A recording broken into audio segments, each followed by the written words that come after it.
Well, if you are heading out camping, you don't have to settle for just hot dogs and s'mores, although those are good too, but we're going to add to that. Heidi VanValkenburg from Rhodes Bake N Serv. She is here with a Dutch oven enchilada recipe that is just going to take your camping experience to a whole new level. I know. Right, Heidi? We are. You always deliver on this stuff. We are elevating your camping experience. Yes, let's get started. You look ready to camp right there. Don't I? Yes, I'm totally dressed for it, but put me to work. Okay, yeah, what do you got? So we have this completely done. If Dutch oven is not your deal, okay, you can easily put this in the oven and bake it in the oven. I'm not going to lie, it's a little intimidating for me, but I'm embracing it. You're going to be okay. Yeah, I'm all about it. So I love the drop downs that you can just put down in there because then the cleanup's easy. So you can put that down in your Dutch oven. When we're going to have hot coals, we're going to put 17 on the top, we're going to put 8 on the bottom, and we're going to put this all together, and then we're going to put it in there, and it's going to be like 450 would be the temperature, 400, and it's going to take about 45 minutes. So if you're planning everything around it, that takes a little bit longer. Okay, so all about prep work though, right? It is. Getting well, and you know what? When I go out and I'm camping, I like to prep ahead.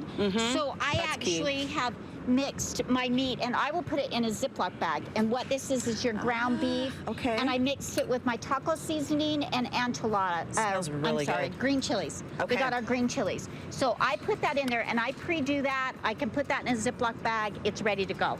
The Rhodes, the secret to the Rhodes is I have 12 of the dinner rolls, and all I'm going to do is I've sprayed this, and I'm going to cut them in 4 pieces, and I'm going to put them all on the bottom of my Dutch oven. That's going to be the beginning of this. Okay. Enchilada sauce is ready to go. The avocado and the sour cream and the cilantro, that is just a garnish after it comes out, and you want to, you know, garnish it with that. You can't go wrong with avocado and sour cream.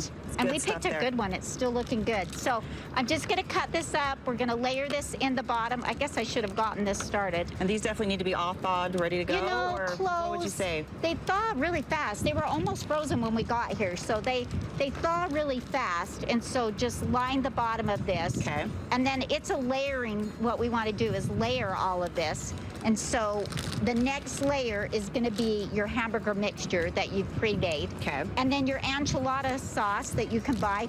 In the cans, when I was at the store, the big can was cheaper than the little can. So this is a 1.25 cups. Okay. So on the recipe, it says 10 ounces.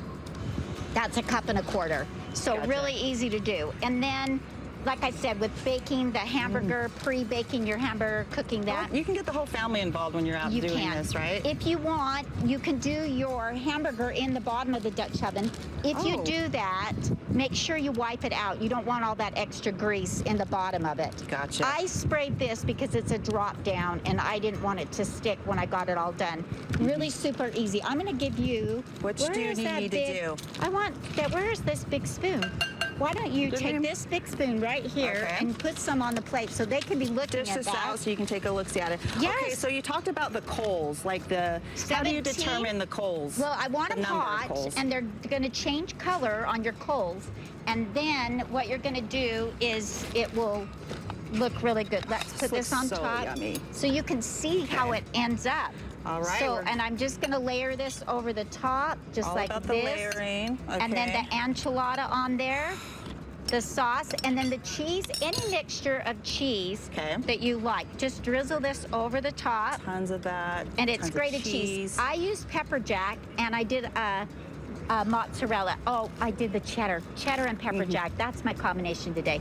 And I did the sharp cheddar because it kind of loses a little bit of its flavor, and it's a cup of each on those, and we just layer that on top. Oh, I'm ready to dive into it. I know you're not done yet, but well,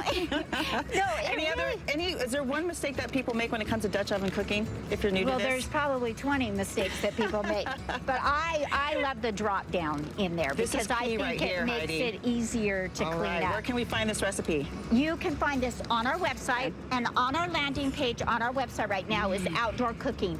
And so there are so many other great ideas for outdoor cooking that are there that you can do. I picked a savory. There's lots of sweet ones too. Thank you for getting right in that middle. Right, I know. It's right there. You definitely have elevated the Dutch oven game, the camping game, so there you have it. S'mores on the side. There's your sweet. There you go.